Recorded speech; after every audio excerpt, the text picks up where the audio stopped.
Rain lashed against the abandoned stables with relentless fury. Inside a small enclosure, a white horse named Solace stood motionless, his thin, trembling body barely visible in the weak light filtering through the damaged roof. His coat, once a dazzling white, now displayed a dull, almost grayish tone covered with patches of dried mud and marked by visible scars that silently told stories of neglect. The smell of damp straw and mildew filled the air, mixing with the penetrating odor of cheap disinfectant that the equine rescue center staff used daily. In the background, the metallic noise of gates constantly opening and closing. Each time it happened, Solace didn't even raise his head. His eyes, once alive and expressive, now stared emptily, like foggy windows to a soul that had retreated within. While other horses neighed excitedly at the arrival of visitors, Solace remained silent at the back of his stall, almost camouflaging himself against the faded wall. He had learned over the years that approaching the fence with hopeful eyes was an exercise in disappointment. Visitors always chose younger, more vibrant horses, those whose spirits hadn't been broken by abandonment. On that particular afternoon, the contrast between his inner desire for connection and the cruel reality of his abandonment seemed more evident as he watched a young mare being led away by a smiling family.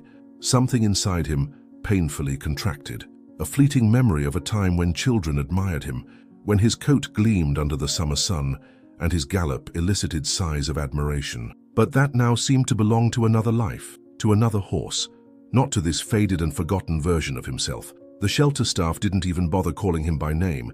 To them, he was simply the White One. His identity had diluted over time, just like his hope. As night fell and the last visitors left, Solace let out an almost imperceptible sigh, a sound so low it could be mistaken for the wind blowing between the stable boards. Alone again, he retreated to his usual corner, closing his eyes to escape, at least in dreams, the loneliness that enveloped him like a heavy, inescapable cloak. In the dimness of his stall, Solace let himself be carried away by memories that seemed to belong to another life. He closed his eyes, and for a moment was no longer confined to that cramped, shadow-filled space. He was once again the proud white horse of Silverwood Ranch, where his coat sparkled like freshly fallen snow under the midday sun. He remembered the spacious stable with polished wooden floors, the maids who brushed him daily until his coat shone like liquid silver, and the children who watched him with admiration as he paraded around the pasture. His owner, a respected breeder, used to present him at regional equestrian events. "This is Solace," he would say proudly, "my most beautiful specimen."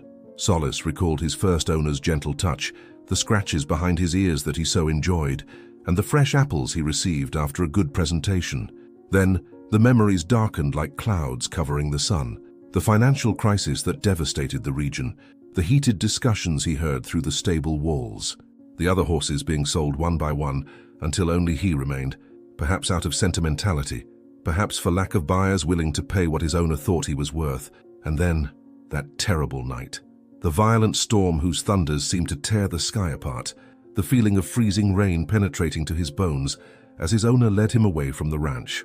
The confusion of being tied to a fence post on an empty road, and the growing despair as he watched his owner walking away without looking back, his heavy footsteps mixing with the sound of torrential rain. Solace neighed desperately that night, pulling against his tether until his skin was raw, fighting against the reality that refused to change. By morning, when rescue workers found him, his spirit had begun to break like the first light of dawn, fragile and uncertain. The following years at the shelter blurred together in a monotonous haze, each day identical to the last, marked only by the changing of seasons visible through the small window of his stall. Spring would bring the smell of fresh grass that he could rarely enjoy. Summer meant sweltering heat in the poorly ventilated stable. Fall carried the scent of dying leaves, and winter brought back memories of that fateful stormy night. Every time he heard the sound of a car approaching, some small part of him, a part he tried desperately to silence, would still hope. Perhaps someone would see beyond his faded coat, beyond his reluctant demeanor. Perhaps someone would recognize what he once was, or what he could still be. But as months turned into years, that hopeful part of him grew smaller and quieter, until it was barely a whisper in his heart. The day began like any other. The morning light filtering through the small dusty window of Solace's stall illuminated the same dull walls he had stared at for years. The familiar sounds of the shelter staff going about their morning routine echoed through the building, feeding buckets clanging, water hoses running, the murmur of casual conversation punctuated by occasional laughter. Solace didn't raise his head when the main doors opened, didn't react to the sound of unfamiliar footsteps on the concrete floor. Visitors came and went every day, and none of them ever stopped at his stall for more than a passing glance. But these footsteps were different. Instead of the hurried pace of excited families looking for young, energetic horses, these steps were measured, deliberate. They moved slowly down the aisle, pausing at each stall as if taking time to truly see each animal. When they finally reached his enclosure, Solace kept his head down, eyes fixed on the worn straw beneath his hooves. The silence stretched until curiosity, that stubborn spark he couldn't quite extinguish, forced him to look up. A woman stood at his gate. Her silver-streaked hair was pulled back in a simple braid, and her eyes, a clear, penetrating blue, seemed to look not just at him, but into him. Beside her stood a tall man with kind eyes and weathered hands that spoke of years of careful work. "This one," the woman said softly. Her voice carried a gentle authority that made the shelter volunteer next to her raise his eyebrows. "Ma'am, we have younger horses that might be better suited," the volunteer began. "No," she interrupted, her eyes never leaving Solace. "It's him." Something about the way she looked at him made Solace straighten slightly. It had been so long since anyone had really seen him. "His name is Solace," the shelter volunteer said, checking his clipboard. "Been here for years. Not much interest in him, I'm afraid. He's quite—" The man searched for a word. "Withdrawn." The woman, Celine was her name, Solace would later learn, simply nodded. "May I?" she asked, gesturing toward the latch on his stall door. When the volunteer opened it, Solace instinctively backed away, pressing himself against the far wall. The woman didn't approach immediately. Instead, she simply stood in the doorway, one hand extended, palm up. "Hello, Solace," she said, her voice soft but clear. "I'm Celine. This is my husband, Soren." The man nodded at him, a small smile crinkling the corners of his eyes. "He's beautiful," he said to his wife. "Beautiful." The word hung in the air between them, so foreign to Solace's ears that for a moment he wasn't sure he'd heard correctly. No one had called him beautiful in years. "We lost our mare last spring," Celine explained to the volunteer, though her eyes remained on Solace. "Heart condition. She was with us for 15 years. Solace found himself taking one small step forward, then another. Something about this woman's calm presence drew him like a magnet.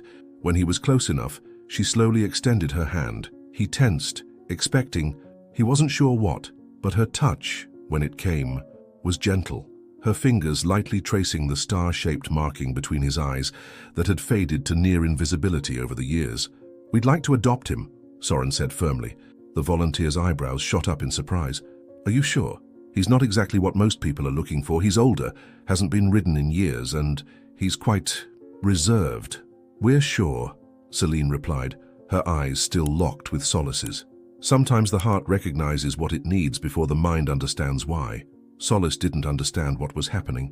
Part of him, the cautious part that had protected him from disappointment for so long, whispered that this couldn't be real, that these people, like all the others, would walk away and leave him behind. But another part, the part that remembered sunshine and open fields and joy, trembled with a dangerous feeling he had almost forgotten: hope. The trailer ride to his new home was a journey of tension and uncertainty for Solace. The familiar rumble of tires on asphalt brought back memories of that stormy night years ago. As they traveled, he stood rigidly in the trailer, muscles tense, expecting at any moment to be abandoned again. When they finally stopped and the trailer door opened, Solace blinked in the bright sunlight. Before him stretched a view so different from the rescue center that for a moment he simply stood frozen, unable to comprehend what he was seeing. Rolling green pastures surrounded by white fences extended from a cluster of well-maintained buildings. A crystalline stream wound through the property, reflecting the sunlight in dazzling patterns. In the distance, mountains rose against a clear blue sky, their peaks dusted with snow even in the spring warmth. "Welcome to your new home, Solace," Celine said softly, leading him down the ramp with gentle encouragement. His new stall was spacious and clean, with fresh straw covering the floor and a window that looked out onto a private paddock. The walls were painted a warm cream color, and the scent of fresh hay and cedar wood replaced the harsh disinfectant smell he had grown accustomed to. Despite these comforts, Solace remained wary. He ate only when no one was watching, kept to the corners of his paddock, and flinched at unexpected sounds or movements. Years of disappointment had taught him that good things were temporary, that hope was dangerous. Celine never pushed him, Each day she would spend time simply sitting near his paddock, reading a book or talking to him in a low, soothing voice about inconsequential things. The weather, the book she was reading, the vegetables growing in her garden. Soren would come in the evenings, checking Solis's hooves and coat with the expert hands of a veterinarian, his movements always telegraphed and gentle. In the adjacent paddock lived an aging black mare named Sable. Unlike him, she was confident and sociable, often approaching the fence between their enclosures with friendly, nickering sounds. At first, Solis ignored her, keeping his distance, but Sable was persistent in her gentle way. "She just wants to be your friend," Celine observed one afternoon, watching them from her usual spot under an old oak tree. "Sometimes the hardest thing is letting someone in when you've been hurt." Weeks passed. Gradually, almost imperceptibly, small changes began to occur. One morning, Solis found himself walking to the fence when he heard Selene's car approaching. Another day, he accepted an apple from Soren's hand, his lips gently taking the fruit instead of waiting for it to be left in his feed bucket. The first time he approached Sable at the fence, tentatively stretching his neck to touch noses with her, Selene watched from a distance, tears shimmering in her eyes.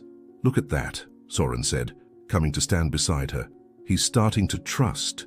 "It's not just trust," Selene replied, her voice barely above a whisper. "Just look at his coat."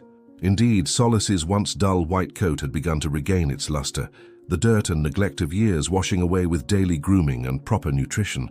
The star-shaped mark on his forehead, nearly invisible when he arrived, had begun to show more clearly, a small but unmistakable sign of his returning vitality. Yet there were still moments of retreat. A car backfiring in the distance could send him racing to the far corner of his paddock. The sound of heavy rain against the stable roof would cause him to tremble and paw anxiously at the ground. On those occasions, he would revert to his old self, distant, fearful, expecting the worst. But those moments became fewer as spring melted into summer, and summer began to show the first hints of autumn. Slowly, step by hesitant step, Solis was finding his way back to himself. The autumn storm arrived without warning. One moment, the afternoon was calm and golden. The next, dark clouds rolled in from the west, bringing with them a wind that bent the treetops and sent fallen leaves swirling into the air. By evening, rain was falling in sheets, driven nearly horizontal by the gusting wind. Inside his stall, Solis was in the grip of terror. Each crack of thunder sent waves of panic through his body. The sound of rain battering the roof transported him back to that night years ago. The abandonment, the confusion, the pain. His hooves struck frantically against the stable door as he tried to escape the memories that flooded his mind. Selene heard his distress from the house and raced to the stable, Soren close behind. When they pushed open the doors, rain and wind following them inside, they found Solis wild-eyed and trembling, his white coat dark with sweat. "Soren, the lights!" Selene called over the howl of the wind. As the stable lights flickered on, Selene approached Solis's stall slowly, her hands visible, her voice a steady anchor in the chaos of the storm. "It's all right, Solis. You're safe. This storm can't hurt you, we won't leave you." But Solis was beyond hearing. In his mind, he was back on that deserted road, tied to a fence post as rain soaked his skin and his owner's footsteps faded into the night. Selene made a decision then. Despite Soren's concerned look, she unlatched the stall door and slipped inside, closing it behind her. In the confined space, Solis's panicked movements were dangerous. A frightened horse could easily injure someone without intention, but Selene moved with calm purpose, speaking continuously in a low, reassuring tone. "I know you're scared. I know this brings back terrible memories, but look at me, Solis, I'm here with you. I'm not leaving." Thunder crashed directly overhead and Solis reared up, his front hooves pawing at the air, his eyes showing white around the edges. Selene didn't flinch or retreat. She stood her ground, her gaze steady, her voice unwavering. "You are not alone anymore," she said, each word clear and deliberate. "This is not that night. You are home now. You are safe. You are loved." Something in her voice, the absolute certainty of it, penetrated the fog of Solis's fear. He came down on all fours, still trembling, but no longer trying to escape. Selene moved closer, slowly, until she could place her hand on his neck. His skin quivered beneath her touch, but he didn't pull away. Outside, the storm continued to rage. Inside the stall, woman and horse stood together in a moment of connection that transcended words. Soren watched from beyond the stall door, his expression a mixture of concern and profound respect. Hour after hour, as the storm slowly moved eastward and the thunder became more distant, Celine remained with Solace. She spoke to him of inconsequential things, the books she loved, the places she had seen, the dreams she still held. Gradually, his breathing slowed, his trembling subsided. By the time the storm had passed and the first pale light of dawn filtered through the stable windows, something fundamental had changed. Solace stood quietly, his head lowered to rest against Celine's shoulder in a gesture of complete trust. "Look," Soren whispered from where he sat on a hay bale outside the stall. The star-shaped marking on Solace's forehead, which had been gradually becoming more visible over the months, now shone with an almost silvery gleam in the early morning light. "It's like the storm washed away the last of what was hiding him," Celine said softly, tears tracking silently down her cheeks. "He's finally letting himself be seen." That morning, when Celine opened the stall door to lead him to his paddock, Solace did something he had never done before. Instead of waiting for her to attach the lead rope, he walked out on his own, matching his pace to hers, his head held not in the submissive posture of before, but level and dignified. And as they stepped outside into the washed clean morning, the sun breaking through the remnants of the storm clouds, Solace's white coat caught the light and seemed to glow from within. Spring returned to the valley, bringing with it new life and renewed purpose.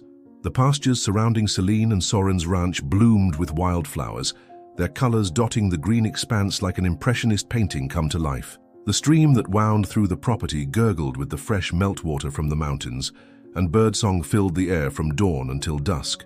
Solace stood at the fence of his paddock, his once dull coat now gleaming silver-white in the morning sunlight. The transformation that had begun nearly a year ago was complete, not just physically, but in every aspect of his being. His eyes, once empty and resigned, now shone with quiet dignity and presence. He held his head high, ears forward, attentive to the world around him rather than withdrawn from it. In the adjacent paddock, Sable grazed contentedly. Their friendship had deepened over the months, a silent understanding between two beings who had known both joy and suffering in their lives.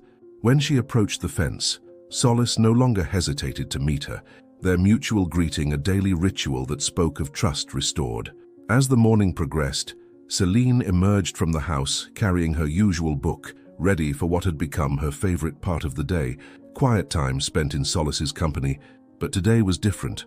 Behind her came Soren, and behind him a small group of visitors, teachers and children from a nearby school for students with special needs. "Are you sure about this?" one of the teachers asked hesitantly, eyeing Solace. "Some of our kids can be unpredictable, and horses can be sensitive." "I'm sure," Celine replied with a smile. Faisa Solace has been waiting for this moment, even if he didn't know it. She opened the gate to Solace's paddock and entered alone first, approaching him with the same calm respect she had always shown. "We have visitors today," she told him softly, running her hand along his neck. "Children who might understand better than most what it means to feel different, to struggle to be seen for who you truly are." When she led him out to the open field where the children waited, there was a collective intake of breath. In the clear spring light, Solace was magnificent, his white coat almost luminescent, the star marking on his forehead clearly visible, his movements fluid and graceful.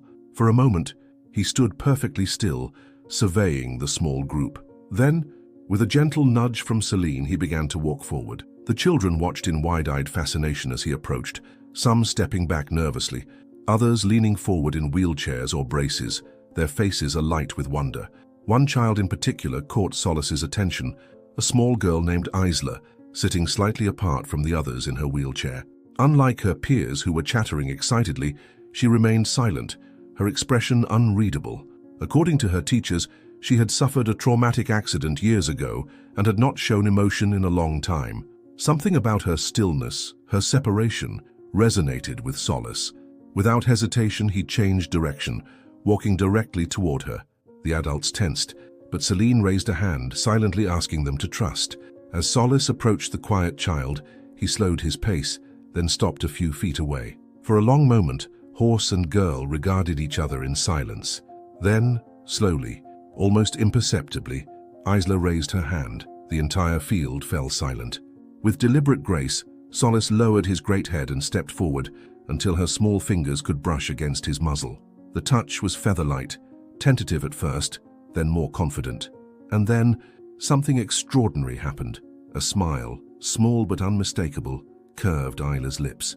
Her teacher gasped. "She hasn't smiled since the accident," she whispered to Selene. "Not once in 3 years." As if understanding the significance of the moment, Solace gently dropped to his front knees, bowing before the child in a gesture no one had ever taught him. Isla's smile widened, and she leaned forward in her wheelchair, wrapping her arms around as much of his neck as she could reach. "Beautiful," she said, her voice barely audible. "Beautiful horse." There wasn't a dry eye among the adults witnessing the scene. Even Soren, usually stoic, wiped away tears.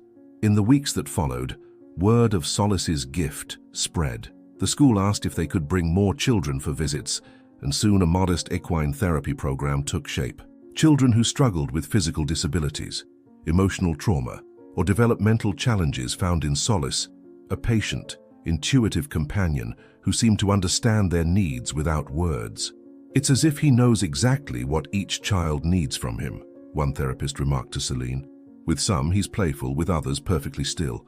He meets them where they are." "Perhaps," Selene replied thoughtfully, "it's because he remembers what it's like to be unseen, to be waiting for someone to recognize your worth." On a perfect summer evening, as the golden light of sunset bathed the valley in warm hues, Selene sat on the porch of the ranch house, watching Solace in his paddock.